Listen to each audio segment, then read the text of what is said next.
Welcome to my podcast. Why didn't anyone tell me this? With my guests, we are discussing reproductive health issues, questions you may have about your health, and debunking some of the many myths around our health. And today, it is a real pleasure to be speaking to Mel Johnson about solo motherhood. Mel is a solo mother and has used her experience to help others on this journey. She's an experienced life coach with a coaching qualification from Coach Match and over 15 years of personal development and leadership coaching, with the last 6 years focusing solely on solo parenting.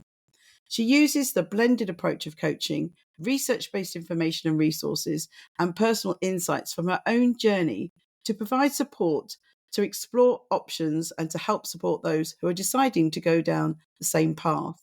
She has grown a like minded community full of amazing women who are all here to help and support each other. And through the content she shares, her one to one coaching groups, group coaching programs, and through her membership, she supports women from around the world to feel empowered and in control of their route to parenthood. So, welcome, Mel. Thank you so much for having me. Lovely to be here.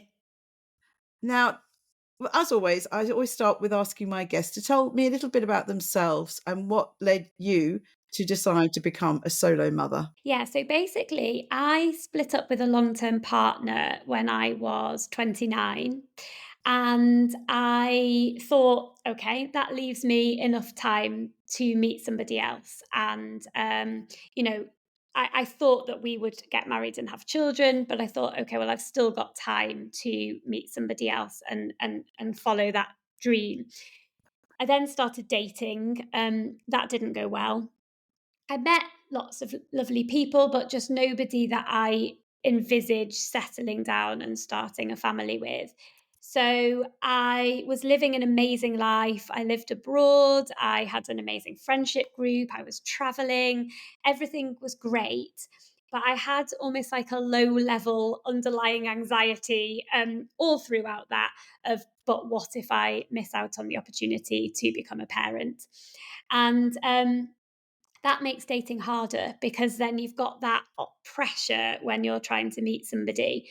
So at that time, this was about 8 years ago, I didn't know a single other person in this situation. I'd never heard or seen anybody become a solo parent. There was no one in the public eye that was using donor conception to become a solo parent. I didn't even really know if it was a possibility and how to do it. So when I was 36, just turning 37, the anxiety of potentially missing out on being a parent got greater than the fear of doing it on my own. And so I called a fertility clinic and told them the situation. They said, "Come down, we'll have a chat, we'll explain the process to you." And after years, like that was probably about 7 years of thinking it might be an option and 3 years really properly considering it, they said, "You can start on your next cycle if you want." And I was a bit like, oh my gosh, so this is actually, a possibility. It's something that I could do. And so that's what I did. I went to the fertility clinic. Um, I decided that I wanted to give myself the best chance of success as quickly as possible because I'd felt like I'd been waiting so long. And so I went straight to IVF. And then, the very long story short is that I created 3 embryos with donor sperm. The first one, sadly, was a chemical pregnancy. So there was a very faint blue line, which got, disappeared over a few days. And then after a little bit of a break, I transferred the second embryo, and that's my now 6-year-old daughter, Daisy. Fantastic. I haven't shared this before, but I have shared that I went through fertility treatment.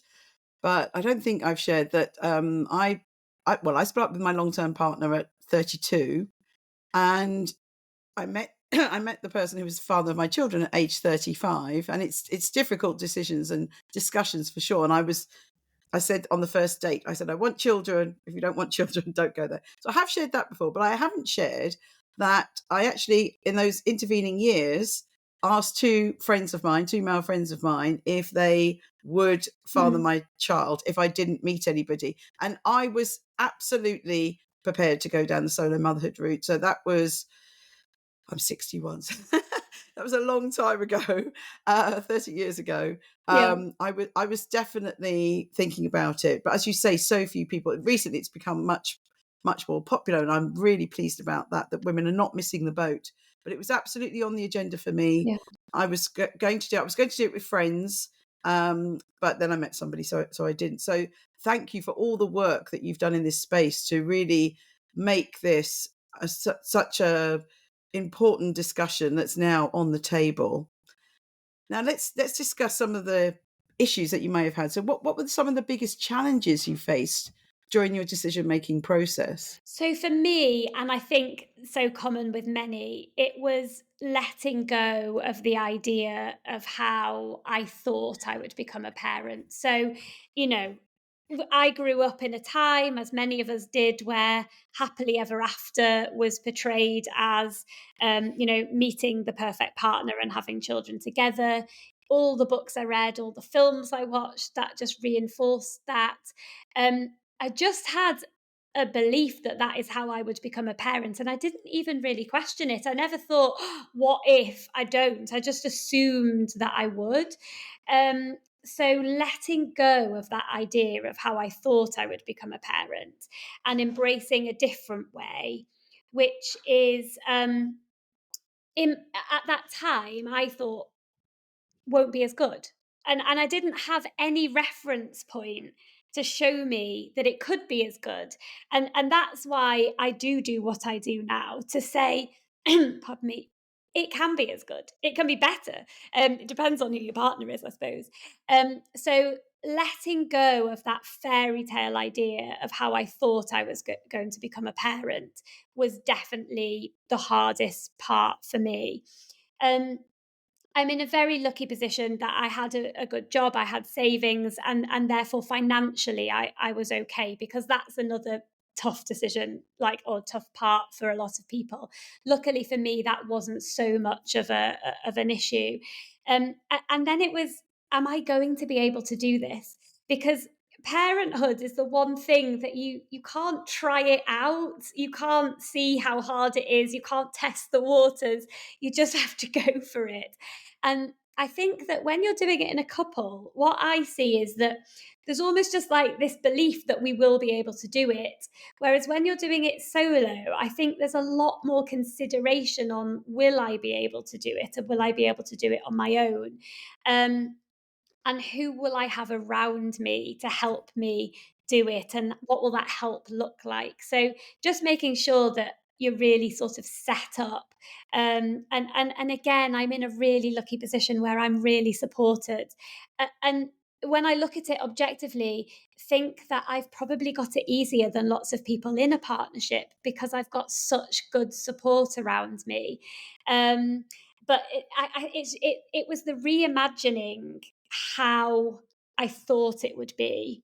And then also, at that time, I didn't know anything about donor conception. And so I worried about the impact to my child. Is this fair for my daughter? I didn't know it would be a daughter then. Is it fair for a future child to do it in this way? What will the impact be? And of course, now I've got loads more information about that. But then that was a big concern for me, because I didn't have any of the information. And you mentioned your support. So how are your friends and family reaction to when you first told them that you were going to go down this route?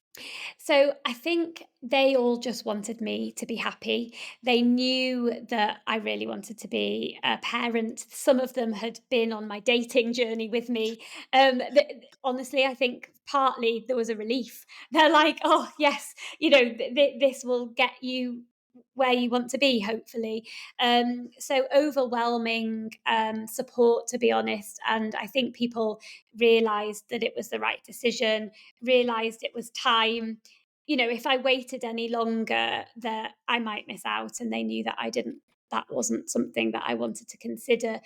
I think there was still a bit of a fairy tale from friends and family, that they definitely thought maybe it would be harder and it would be better if I met someone, and still really wanting me to meet somebody, after. Um, and I'm not saying I don't want to meet someone. I'm open to meeting someone, but I think it's. I was trying to help people through that. You can do things differently, and it doesn't feel like there's anything missing. But overall, that like 99% of people I found are really supportive. There's the odd person who I had one friend who disagreed with the decision, and it was to do with the donor conception part, bringing a child into the world without knowing who their father is throughout their childhood. Um, so you do get the odd person who don't agree with that, but for me, my close friends and family were all really, really supportive. Did you make use of any of the other support organisations such as the Donor Conception Network? I did, yes. When I went to the fertility clinic, they gave me the details of the donor conception network, and that's where I started to, first of all, meet some other people who had done this, and also just learn about some of um, the research that had been done on it. And I use their book, their book that you read to the child about donor conception. I think it's a really brilliant starting point, of a resource to read to my daughter about her conception. It really helps just having that framework, and to go through it with. So yeah, I used the donor conception network. I think at that time that was all there was. There wasn't this big Instagram community that there is now. So they connected me initially with some of the people who I now count amongst my good friends. And you mentioned the books. I had actually did some research with the Donor Conception Network about these books because, as I was at fertility conferences, I kept hearing people say, "Well, it's very difficult for people that have had children by different ways, with maybe assisted conception or surrogacy or donor eggs or donor sperm." And they said, "Well, it's difficult to tell the children." And I always point them to the Donor Conception book. So we did some research on this and we asked people that use them what they thought about them, and they really found them useful using these books right from birth. When you read your baby a bedtime story, read them. They're called Our Story, and they've got books for all different types of ways a family can be made. So yeah, they're really a great resource, and the Donor Conception Network are there to help anyone who's using donor eggs or donor sperm and going to make a family that way. So that's brilliant. Can I just ask you, before we go on to donor sperm, I know there are some people in our fertility community who feel that parents don't need to tell their children. They don't need to be upfront and whether they use donor eggs and donor sperm. Now, I know for you being a solo mother, it's more obvious. And I the data I'm aware is that almost every solo mother will tell their child they were born from a donor sperm. But what's your view about people that think about keeping that a secret from their child? I think what I would sort of say is to try to ask yourself why you're doing that. Because I have interviewed for my podcast numerous donor conceived people. And I think that you can't argue with people's lived experience. You can if you want, you can debate the research, you can have your own view, but if you listen to somebody's lived experience, it's hard to dispute it. That's how they feel, and they've been through that situation. So everybody that I have spoken to who's donor conceived has said the most important thing is clear, open, confident communication from birth. And so I think that is what we must listen to.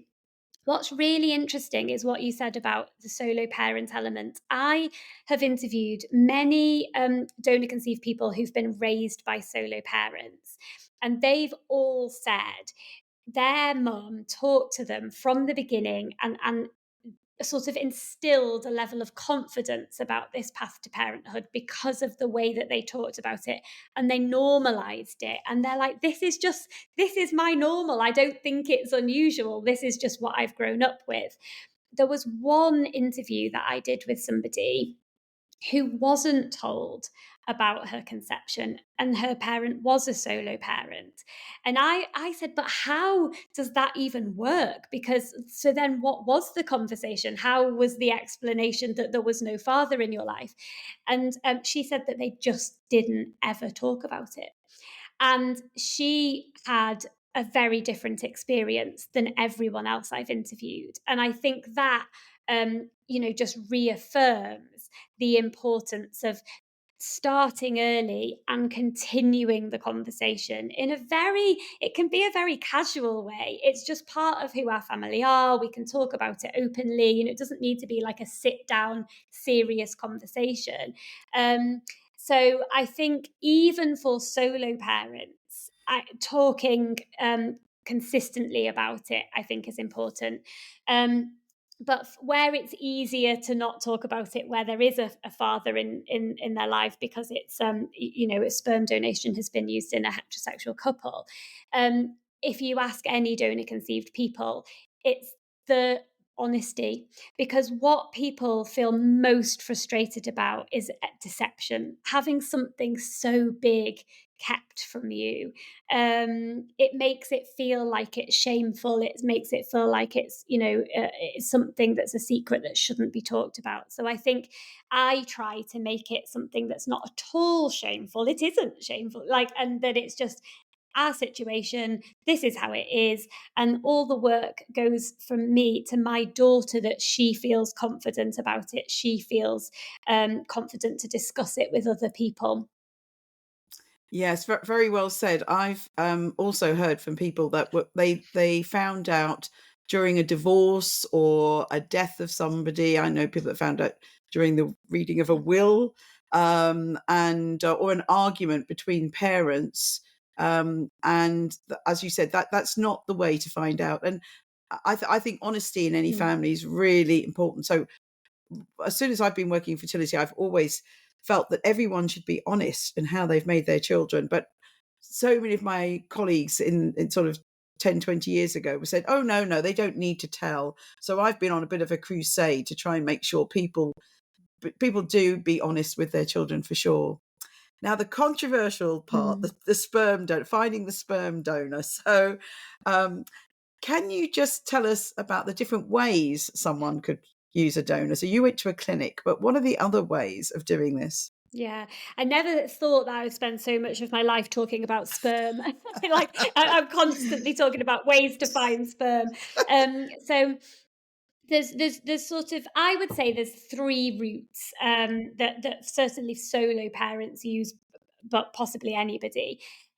So one is going to a clinic and using a sperm bank. And so if you go to a clinic, they'll tell you which sperm banks they use, and then that person is classed as a donor. They have the rights of a donor rather than a biological father, and it's sort of facilitated for you through the clinic. There are issues with that route. Mm. One of the big issues, which I'm sure we'll come on to talk about, is there's no global family limit. So, although in the UK there is a family limit of 10, families can use that donor. If that sperm is exported or imported from different countries, that number can really grow because there's no global limit as it stands at the moment. The other thing you can do is what you mentioned: ask somebody who's in your life whether they would be willing to donate sperm. I think if you've got somebody in your life that you've got a very close relationship, which you've known for a long time, which you trust, there's some beautiful stories of now how people are even co-parenting, and how they're just doing things differently. They're making it work from them. Maybe that person is known to the child. And there's all different ways that you can set it up with more or less contact, but it's somebody that you've asked to donate for you. With solo parenting, it can be easier in some senses that there's no one else, there's no dad, so you can make a space more easily than maybe if you're in a heterosexual couple, for the donor to play a role. Um, or, like I say, some people are just co-parenting, and they're just doing it differently.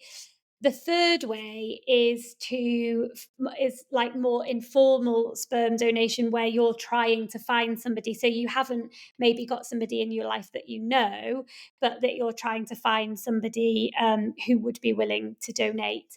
It's interesting because I'm part of the research group that Leah Gilman is leading for this. So have been involved in some of the research on, there are times where that route really works. And I think as a solo parent, finances often lead to using this route. It's very expensive to go down the clinic route and to buy sperm from a sperm donor. So, sorry, from a sperm bank. This is more affordable. Also, for some people, they feel like it would be better to know who the donor is and for their child to be able to understand who the donor is. It's very complex and hugely, an emotional debate, because there are also many examples where this has gone quite badly wrong. Someone may have donated with one intention and then changed their mind and feel differently. Someone, you may think they're a donor, but then they actually want to play a father role. And that there's quite some examples of where that is problematic. So it it's really complex, and I understand why people go down this route. And I think the work Leah Gilman's doing is really interesting, because she's trying to get under it a bit more to say, is there a way of making this, better?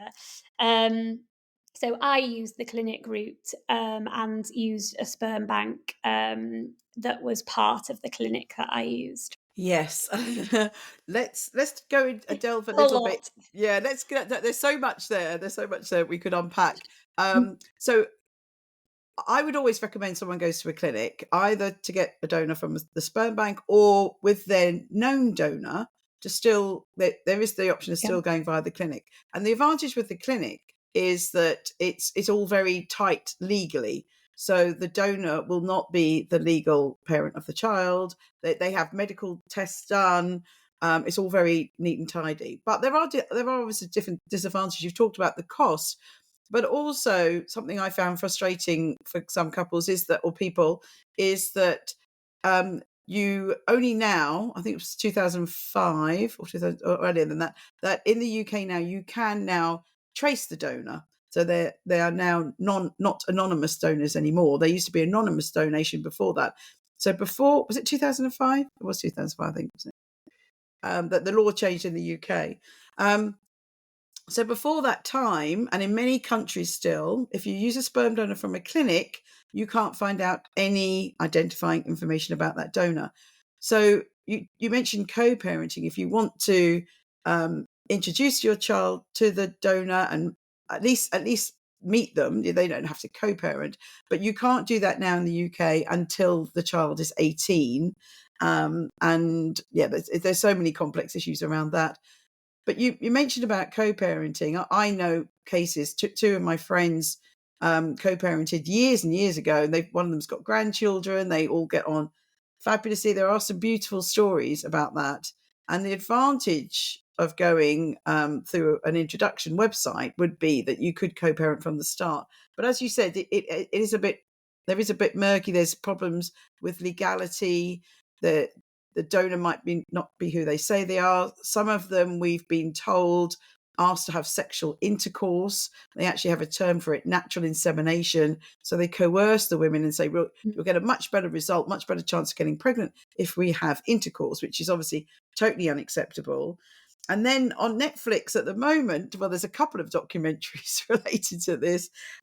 We've got The Man with 1,000 Kids, that's been very much on social media at the moment. Difficult viewing. Why would a man want to donate his sperm to over 1,000 women to have children? And I always feel that for the children to realize you've got 1,000 half siblings, the issues around identity and family gets very, very confused. And we also have the problem that's been going on for decades in the medical field, where sometimes the doctor was the donor and he didn't tell the woman that Mm. he was using his sperm. And this has come out now. I think it's called Our Father, isn't it? About the doctor in Mm. America who has now been caught because of genetic testing. That's one of the big issues I want to bring up. With genetic testing, you can often find half siblings. And in some cases, they've even found the donor. And with these doctors that were using their sperm, it didn't take much to figure out that he had donated his sperm to numerous ones of his patients. So, any thoughts about what I've just said?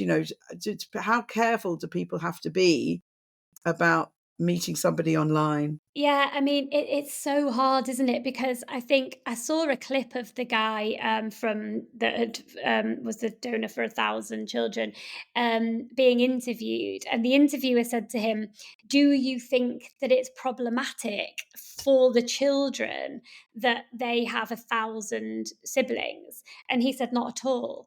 And I just thought, based on what though? Like, go and ask any of those children. I mean, they're probably too young right now, but every donor conceived person that I've interviewed has said it becomes problematic when the numbers get too big because you can't even remember all their names. You wouldn't even know who they all are. You can't, so if you ask the people who it impacts, they say it is problematic. Um, I've seen examples where donor conceived people really, really get a lot from having these donor siblings and meeting them and having them in their lives. But I think the general thought from them is there's a point where it's too many. Some don't and aren't interested, but I think many people will say, from the child's point of view, that is problematic. And also, you may meet them and not realize you're related to them, and that does become like a real issue if you're going into these numbers. um it's difficult because they could also donate to a clinic. So you're not, just because you use a clinic doesn't mean that you've ruled out the fact that that person is also um, donating informally as well. But I think that my advice to anybody who is going to use that route: get legal advice to get an agreement in place. There is a myth, certainly in the UK, that you can legally say, "I'm not the father of this child." You can't do that. Like, there's no legal agreement that allows you to do that. But I think what is clear is, if you have an agreement in place, it does two things. One, it helps facilitate how you were both expecting to go into this, and asking questions like, what do the parents' role, like, so the grandparents, have they got a role? What happens if I wanted to take the child on holiday? What happens if, like, going through all the different scenarios, so to check that you're on the same page about how that setup would work.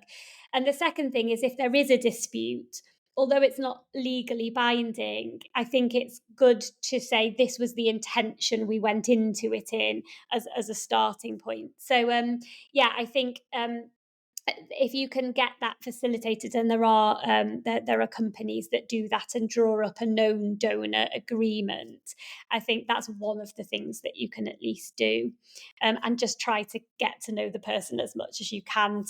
But it is very difficult if someone wants to deceive you. It's hard to know if that's happening. Yeah, and for the guys, I mean, they have to be careful. As you said, they are counted as a legal father, and they could be. The courts Yeah, could tell them that they have to pay for these children. yeah, That would be really expensive. And yeah, we do. I have yeah, interviewed.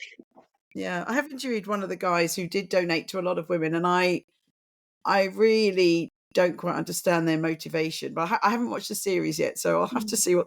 I think his name's Jonathan. I have to see what his mm, motivation mm. was. Obviously, very egotistical to do this. Right, that's enough of donors. We could talk about donors for an hour, but let's move on. How was it? So I've been through fertility treatment myself, and it's really, really difficult. And obviously, pregnancy is difficult.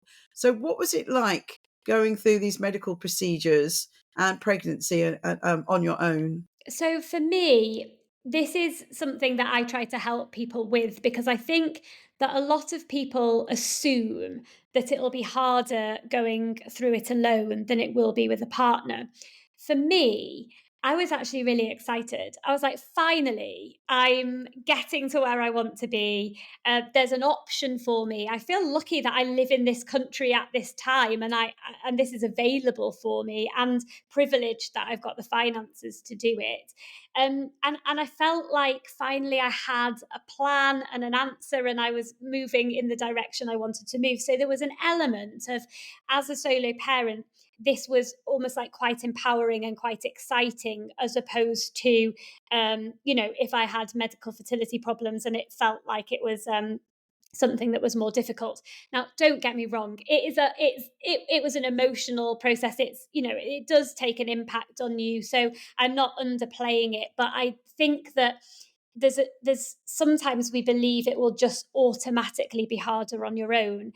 I think one of the benefits of doing it on your own is that you don't have to worry what another person's feeling, or like that if they are or aren't supporting you in the way that you think they should support you, or if you want to stop and they don't, or vice versa. So for me, I had my mum there. My mum was a massive support, so I wasn't on my own. I just didn't have a romantic partner with me. She was my birth partner, which was brilliant as well. So it was okay. I signed up to do it on my own. I knew what it entailed. I had good support around me. I don't think I ever really thought, oh, I wish somebody was here going through this with me. And I think for balance, yes, there are some people who have amazing partners and it's so nice to have that support. And there's other people who have a really tough time and it's hard on the relationship. So it was okay. And I was good. I was lucky that I had the support of my mum. Yeah, and you said at the beginning there are ups and downs with being a solo mom and being in a relationship, and I've been a single mum for the last 11 years, and I realised a while ago that, well, most couples do argue at some point, and from from even my relationship before we split up, and other relationships I see, some of the arguments are about the children, so that they sort of compound that. And being a single or solo mum, you don't have those arguments. So the only arguments in my house are normally about who's loading the dishwasher. So the arguments that Yeah. other couples would see, and especially around bringing up children. We did have differences about bringing up children when I was with my partner. So we do have a very quiet. Well, I'm very loud, but not no, sort of argumentative wise. We Yeah. don't argue. We have very few arguments in our house. Maybe that's something that's healthy. Maybe it's healthier to have arguments. I don't know. But there's certainly the research that people have done, such as Susan Gollenblock, some beautiful research following up different types of families have shown no disadvantage to the children at all from different types of family construction, including solo mothers. So let's talk about what it's like now being a mother. So your daughter, she's 6 now, I think, at the moment, is she? She's 6. Yeah, So, yeah. And I feel like I've got a responsibility to give a really balanced approach, because what I don't want to do is I don't want to replace one fairy tale with another. So I don't want to like say, "Oh, it's amazing, everyone should do this." And my message isn't, everyone should do this, who needs men anyway.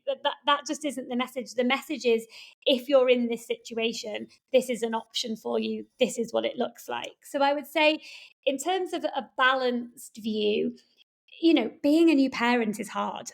I think any parent will tell you that the sleep deprivation, not knowing what you're doing, and suddenly going from being single and free and like being able to do what you ever you want, to being totally, having to be there for a child is can be like a big contrast, a big change. So I think from the solo parenting point of view, those early days, the relentlessness of you being the only person doing all the feeds, all the nights, all the nappy changes, I don't want to make it out to be a fairy tale. It's hard, but s- also you're like, oh, yes, I've got this. I've got to experience this. I think my experience is, as my daughter's grown up, it's or growing up, she's only 6. It's gets easier and easier.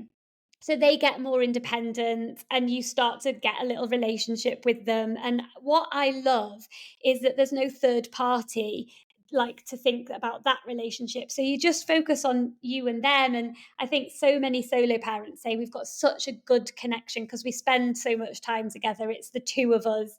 So I have every age has been challenging for different reasons. But I don't think dissimilar than it would have been if I had a partner. Like you get different challenge, the tantrums that came at 2, um, and starting school, the different transitions. But I feel like I haven't got any comparison to say how it would have been with a partner.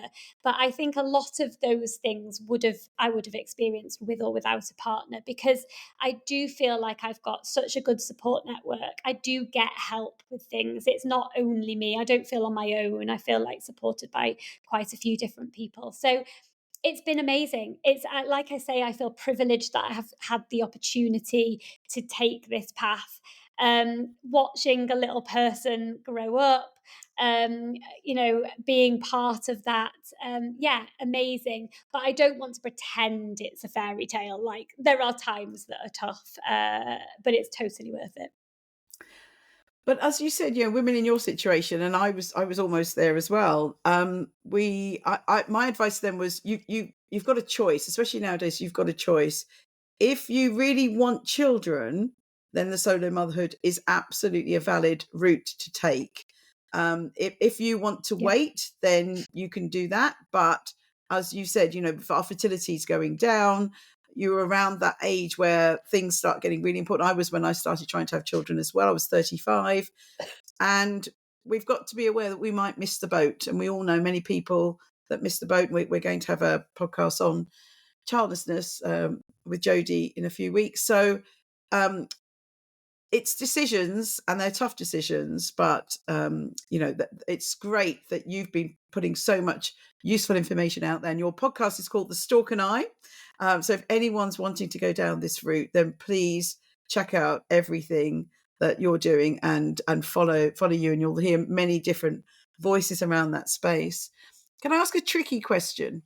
Um, have you had any difficult questions from your daughter about you being a solo mother? Yeah, I mean, I think it is tricky, and I think sometimes we make it trickier than it needs to be. So as soon as they start asking you any questions, you're like your heart's going, thinking, oh no.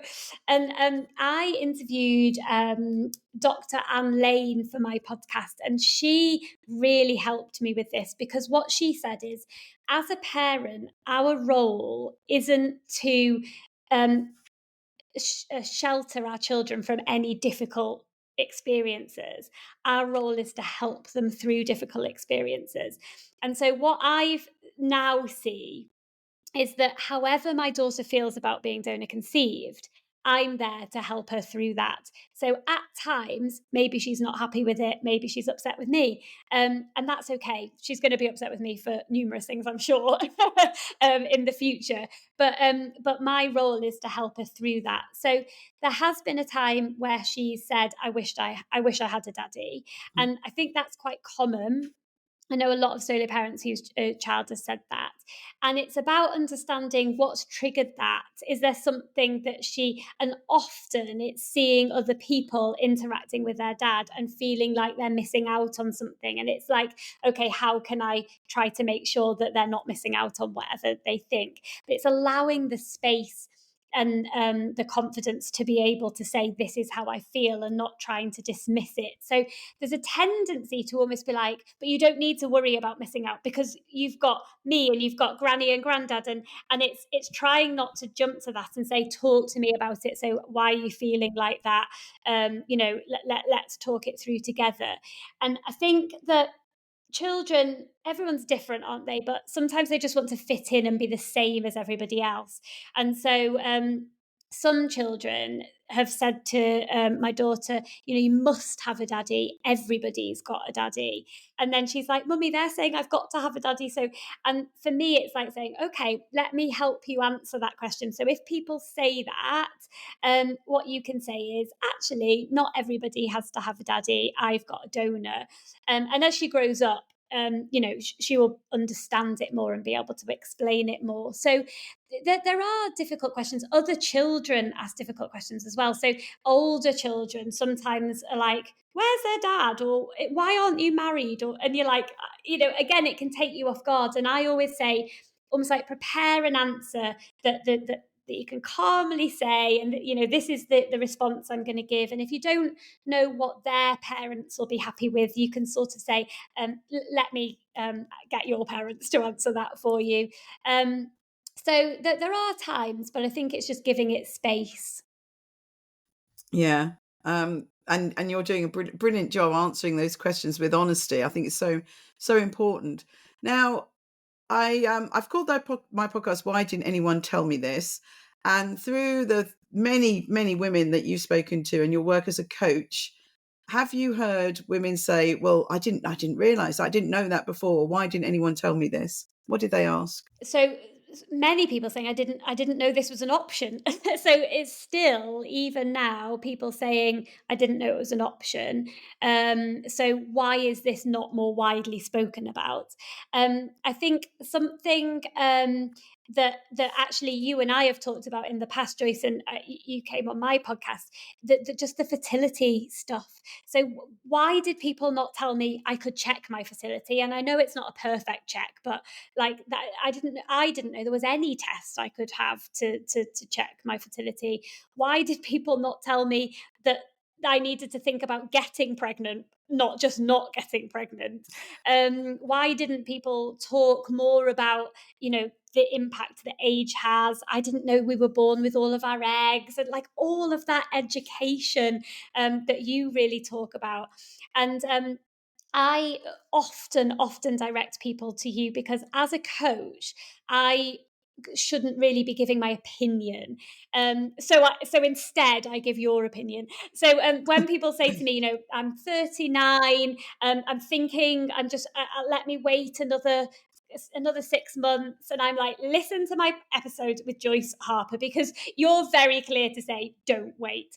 And from a medical point of view, and a statistical success rate point of view. So yeah, the big thing for me is that it's an option, and understanding about our bodies, and understanding all of that stuff. Why did we not talk about it earlier? And then I think on a slightly different note, understanding that happiness can be achieved in numerous different ways. It doesn't have to look like the traditional route to family or parenthood or relationship. Um, and that's why I'm so passionate about sharing different ways that it can be just as good, it can be just as, just as intimate, just as you can have, you don't need to be lonely. There's lots of different ways to do it. And why are we not showcasing all of those different ways? Or why haven't we been? I think we are now. They're probably the things that I think most people are like, I just didn't know this. Yeah. Yeah, thank you for directing them to me. Yeah, everyone's got to make their own choice, but I just want them to know the information so that then they can decide what they want to do Yeah. in their life. And you segued nicely. You talked about happiness, segued into my very last questions for all my guests. What makes you happy, Mel, and where is your happy place? So interestingly, I've got a list of things that I've done, that when you're feeling stressed and you think, right, what do I need to do? And it's really simple things like sitting outside with the sun on your face, listening to the sounds of the waves, reading a book. As you can see, I'm obsessed with reading. But being in my house with my daughter in a calm environment, exactly what you were saying. There's not arguments, there's no tension, it's calm. So just being together, doing simple things, being in the outdoors, being in nature, they're all the things that make me happy. And also helping people to reframe their thoughts about solo parenthood and seeing this differently, is something else that makes me hugely happy. There's some guests, I just want to give them a big hug when we finished, and today's one of them. I just wish I was there, we were in the same room. I could give you a big hug, Mel. Now, the very last question. Interested to see what you say about this. What's your advice to your younger self? My advice to my younger self was, live life and don't spend so long worrying about what might happen or what might not happen. So I wish that I had got fertility tests and known more about what was a possibility for me to allow me to enjoy the time I was having and not have such a weight on my shoulders about what might happen in the future. So yeah, I know it's really difficult because it can take over, and the worry and the anxiety of not being able to meet someone to achieve what you're trying to achieve. But knowing that there would be other options, and whichever of those options worked out for me, I would make work, is what I wish I would have. What I would have told my younger self. That's brilliant. Thanks so much, Matt. It's been an absolute pleasure talking to you. And I hope even if one or two women listening think, oh, this is great, I'm going to do this, then we've done our work today. So thank you so much for talking to me. Thank you for having me.